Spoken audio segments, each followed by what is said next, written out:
Hello, Silver Sisters, Wavy Babes, and my Pixie friends. My name is Carrie-Jessica. If you are brand new, welcome. I talk a lot about gray hair, wavy hair, styling hair, hair care in general. Sometimes I open things I've spent too much money on, and if those things sound like they're interesting to you, hit that subscribe button and hang out with me. I am going to the salon today, and I actually washed my hair last night and kind of fell asleep with it being like slightly damp, and it was like all coming forward. It was kind of funny, kind of cute. I've decided to just throw a headband in it and go. I will be bringing you guys with me, recording on my phone. We're not going to be doing a whole lot today. We're going to be taking the back up so that it creates a bit more of a stacked, like asymmetrical bob as it's growing out. At least that's my intention. I'll see when I get there what we actually do. My hairstylist is running on a tight schedule, so we'll be doing a dry cut, which I actually super enjoy having wavy hair. It really helps to see my hair how it's going to lay instead of having it cut when it's wet and kind of like pulled straight as she's cutting. Sometimes for me with wavy hair, when it dries, it's not quite the same thing because I don't style my hair straight. Okay, that's all.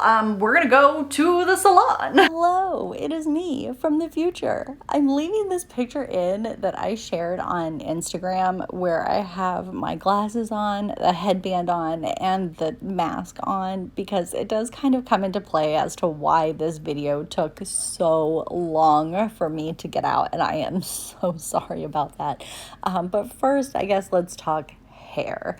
So I've already sat down and shown pictures of what I like, different shapes that I think are fun with different textures that are maybe a little wavier than mine, close to mine, and a little less wavy than mine, and pictures from all angles. So really trying to show the things that I like and the things that I don't like. That way my stylist can kind of get somewhere in between all of those different images to something that will work for my hair texture, the hair density, all of those things. I do think that it is a mistake that I have made in the past where I have brought in one photo and been like, this is the hair that I want, but the photo is from one specific angle and it's really difficult to see how dense their hair is, if the waves in their hair are natural or if they were put there from a curling iron, what the actual back looks like. Is it stacked? Is it single layer?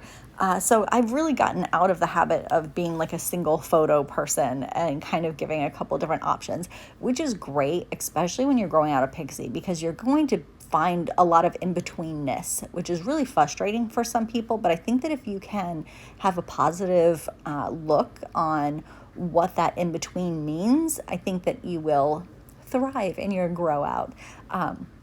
It wasn't scheduled for her to wash my hair and cut it, but that's what we ended up doing anyway. But right here, she's showing me how she has stacked the back, and we're kind of deciding just how short we want that nape of the neck area to be.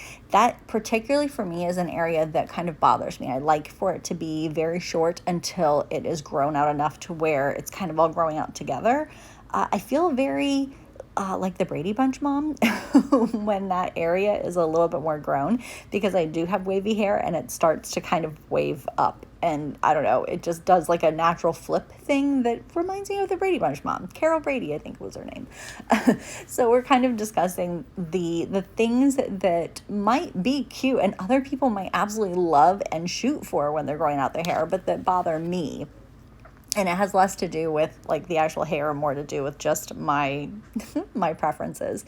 So now that it is wet, she's going to go in and really see that stacked kind of like the points. So what I mean by that is like the drastic, like the dramatic line that you have when you have like an asymmetrical bob. You kind of want it to be sharp, but also blended, if that makes sense.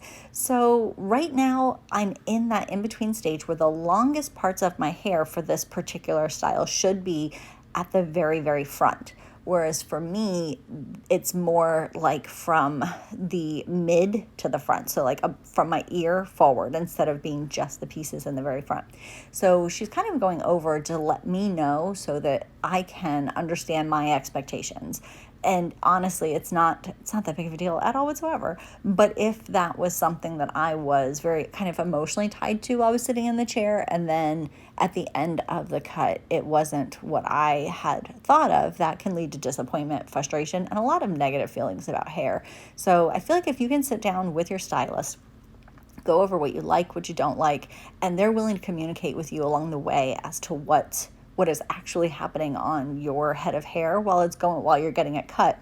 I feel like it just really eases the attitude and the overall like mood that you have with your hair. I realize that I am pretty casual about it.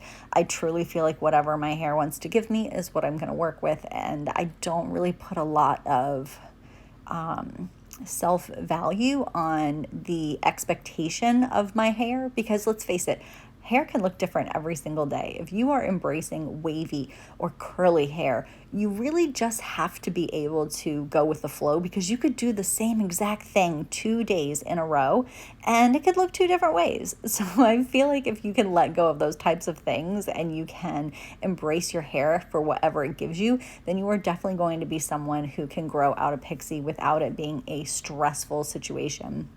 Now back to my ears. So I am a little slightly neurodivergent, and the headband and my glasses and the mask, I was very like sensory overloaded by the time I got to the hair salon. I'm already a huge introvert with general anxiety, so even just like going somewhere can stress me out. But then having the actual like all of that going on my head, by the time I got home, I just could not sit down to record. I was very overwhelmed. And because I said I was going to put this video out and I was not able to end it the exact way that I had planned in my mind, I just had a really hard time not being motivated, but like actually finishing it, because it wasn't going to be what I had in my mind. So that's why this took so long. And I am so sorry that my brain works the way that it does, but that's the way my brain works. The hair product that we're using, I actually ended up buying this. It is the Kevin Murphy Beach Spray. And I've been playing with it a bit at home as to whether I prefer it on wet hair, damp hair, or even dry hair, because you can use it on all three. And I really do like it, but I have not quite figured out what I like the most. But I will be sharing a video here soon. Right now we're on Thanksgiving break and my college kiddo is home and he is in the area that I usually record in. So I will not be doing it anytime like next week, but I will record some videos with this product because I really like it. I think it's great and it smells so good. It smells like old school banana boat. I love it. So when we finished my hair was still damp, so we did not break up the cast of it yet. So this is it still kind of damp with product in, so it has a bit of a hardness to it. Once I got home, I did scrunch out the crunch and kind of fluff it around to get it to that like bigger, fuller done stage, which I really, really liked. And even though I did not go back up and record the end of this video, I did get a lot of pictures. As soon as I got home, I knew that I was not in a great headspace to finish recording. So I went in front of a giant window that I have downstairs and took a bunch of pictures of it from different angles so that I did have at least that to be able to share with you guys. This is that product that she's using in my hair right now. It smells so good. It smells like banana boat after sun lotion, like that coconutty, beachy smell that I don't know that my kids really understand what that means, but I hope you guys do because it is so delicious. It smells so good. If it could be a candle, I would definitely buy that as a candle. That is how good it smells. So that is where we're at with that. We did diffuse my hair and we got it to about 80% dry because again, my hair takes forever to dry and she doesn't have that kind of time on her hands. So I am fine with leaving with damp hair. I would rather spend my time that I have with her focused on the actual haircut instead of the styling, because for me, that's something that I am comfortable with doing. So you can see the back, it is really wavy. As she took out the bulk of some of the weight on the top, it really just allowed my waves to thrive. And I will say that sometimes with wavy hair, that's not the best move. Sometimes wavy hair does not like to be layered like that. Mine does. So here we go. This is my final cut for now. I absolutely love it. I think it's super fun. I'm not really sure what I'm going to do next with it. I might kind of keep it like this for a bit, but who knows? We'll just have to see. All right, guys. Well, thank you so much for hanging out with me. And I am so sorry that this video took so long to get out. Bye, guys.